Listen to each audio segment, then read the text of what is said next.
Every afternoon when I wake up in my apartment complex's dumpster, I ask myself the same question. How did I get here in my life?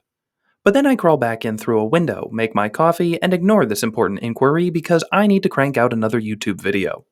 That's why today we're going to go over how to construct a scene, how these scenes relate to one another to make a coherent narrative, and how the little events and choices of a story are made to produce the rise, climax, and fall of a tale, so that 1.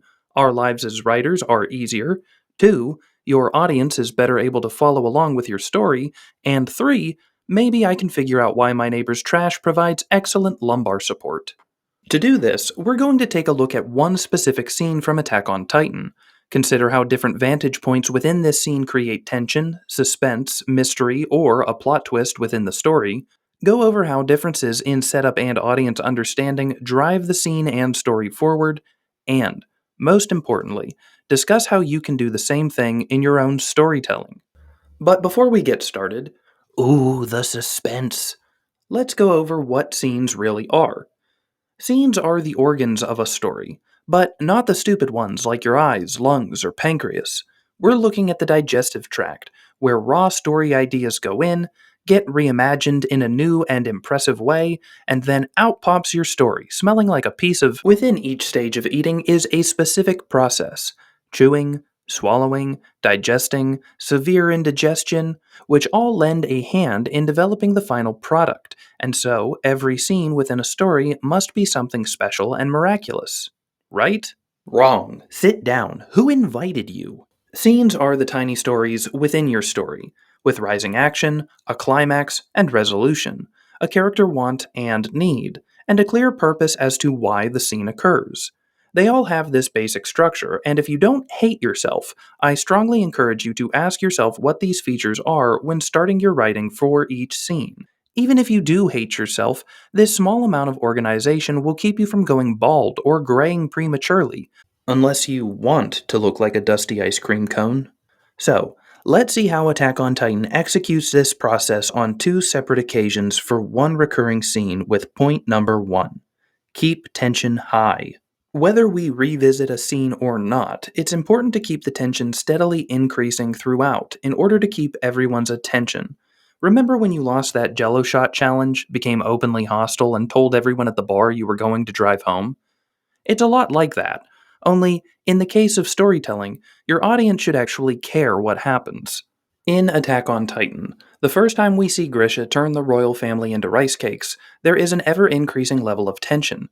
We enter the scene with Eren chained up like he's in an S&M video, knowing that Levi Squad is coming to rescue him so long as he doesn't get eaten alive before then. Sounds fun. Ladies, take notes. We have two timers going simultaneously. One results in our hero living, the other results in him getting Slim Jimified. But there's no need to fear. Historia would have to be willing to unpeople her buddy Eren, which is unlikely given their current relationship, until.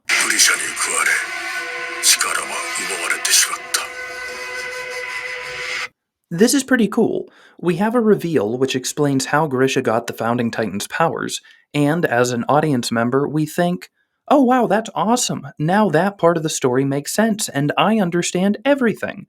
But then we remember that Eren's chained up snug like a Fort Knox chastity belt, and we think, it's still not the worst way to go out, right? Now, pay attention, because while the reveal of how Grisha got the Founding Titan is not the full scene, it is the rising action, which then leaves the scene on a cliffhanger. Not only that, but the scene on first showing provides the audience with a red herring, which we discover the second time we return to this scene. In the biggest plot twist since Caitlyn Jenner's gender reveal 6 decades after her birth, Attack on Titan returns to the Rice Krispie Treat massacre from a new perspective, not as a flashback, but as a present moment re-examination. We discover Eren's role in Grisha's actions, understanding that poor old man Yeager wasn't so much a monster as he was a father who didn't properly discipline his son and did whatever Eren wanted at the cost of his own soul. From a scene perspective, we enter the ending of The Rice Family Part 2, knowing how the scene ends. Now, normally, knowing what happens next is a good way to destroy all tension within a scene. It's like watching someone get sawed in half at a magic show. We've seen it before. We know what's going to happen, so we're always disappointed when no one is turned into the real-life Mr. Topper Bottoms.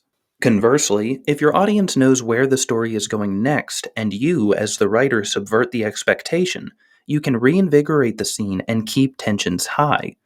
For Attack on Titan, this happens when we expect Grisha to happily nom nom nom an entire family, only to learn that he couldn't bring himself to the task. It was Eren, our lovable little hype man, who talked his father into starting the carnivore diet.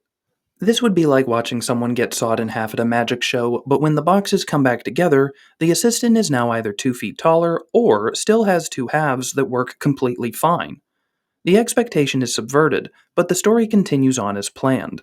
What's phenomenal about this recontextualizing of a scene is how it then affects every scene which fed into or stemmed from our initial understanding of the Rice family's last moments, which brings us to point number 2.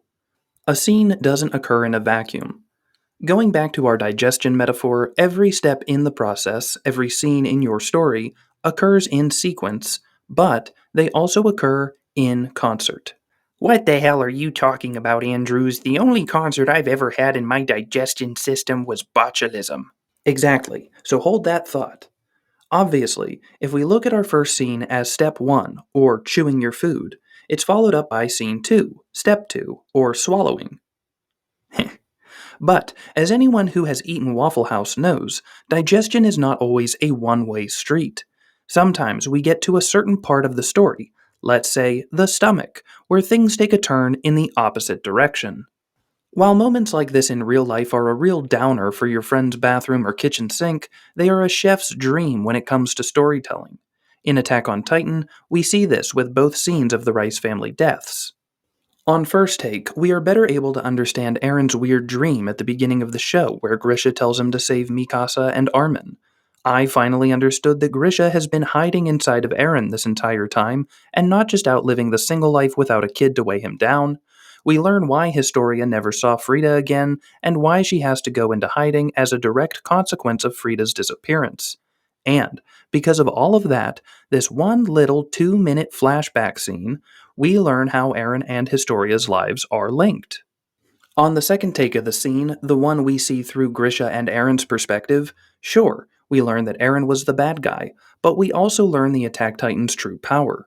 We definitively learn whose memories Kruger and Grisha have been seeing this whole time and how. We understand how and why Eren experienced the most awkward hand kiss in history, and we realize also that if Zeke and Eren have been following Grisha around ever since he inherited the Attack Titan, then they also watched Eren get conceived. I like your style, guys. This is what we want. Not the conception part, but the way in which a scene's tendrils twist their way into other parts of the story to solve a mystery, add context, or recontextualize what an audience member thought they knew. Not only does it make reviewing a story fun, but it anchors a scene in the events of the story chain like a keystone in an archway. Everything depends on that one scene, and that one scene depends on everything else. So, now that we understand how perspective and tension can affect our feelings towards a scene, and then how a scene should fit into our story, let's go back and look at how to actually make this sucker from the ground up with point number 3, applying the anatomy of a scene.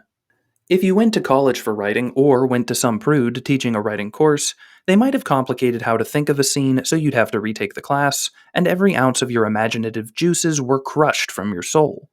That's what you're paying them the $200,000 for. And, while I am a fan of rough love, this is a little abrasive. Scenes are just the smallest series of actions which result in a climax. They are the quickies of your story. Your audience is satisfied, but they were thinking of someone else's story the entire time.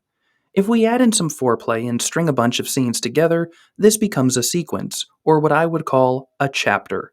And if we have some consecutive nights of romance, hammering out climactic chapter after climactic chapter, we eventually get a long, clunky disappointment of a pregnancy, aka your first draft. A scene is normally going to take place in one location, in one block of time, where one major plot thing happens.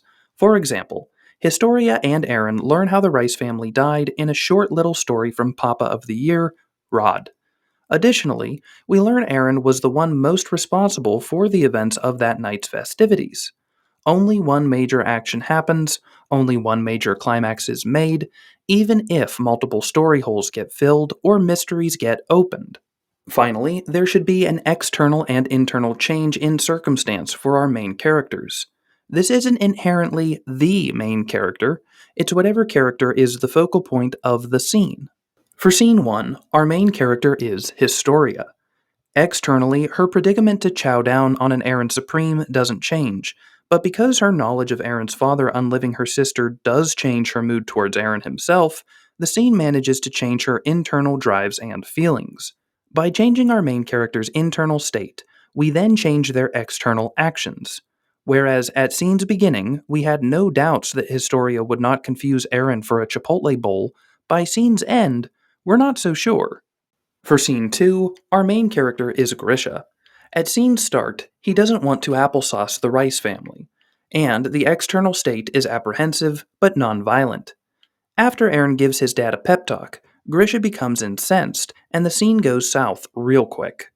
As storytellers, when going into a scene, whether it is in the middle, start, or end of our story, we want to address who our main focus character is, what is their emotional state, and what is their external predicament.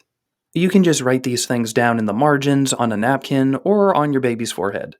We then want to think about what our hero is trying to accomplish during this scene, whether it's deciding not to eat their friend, or deciding to grow a beard of destruction and party crash the last Rice family reunion. Finally, we can consider the end state of our hero, how their internal and external states have changed as a result of their actions taken in the scene, and then end the scene on or near a climax, which kicks our audience into the next scene. After we are left to wonder whether or not Historia will eat Aaron, the next scene we see her in comes down to her choice. Will she eat Aaron or save him for later? After we leave the Rice's basement and Grisha is left to contemplate his actions, we see him in the next scene break down in front of Zeke, telling him that Aaron cannot be stopped and that resistance is futile. The biggest takeaway for scene writing is that we never fully take our foot off the gas. We might slow down to make some twists and turns, but ultimately, we aren't stopping until the car hits 100 miles per hour, which is the story's main climax. Think of every scene as a small story of its own, where your audience will want to keep going, but also feel satisfied in completion of this small part of the journey. When the journey is over, they should be able to look back and see how every scene and every decision made fed into the ultimate decision at your story's climax, whether they're on a plane, their couch, or inside their apartment complex's dumpster. Thank you guys so much for watching. Don't forget to press those buttons under the video if it tickled your whimsy, and until the next video, go tell the best story possible. Boop, boop, doo, doo, doo, doo, doo, doo. The end.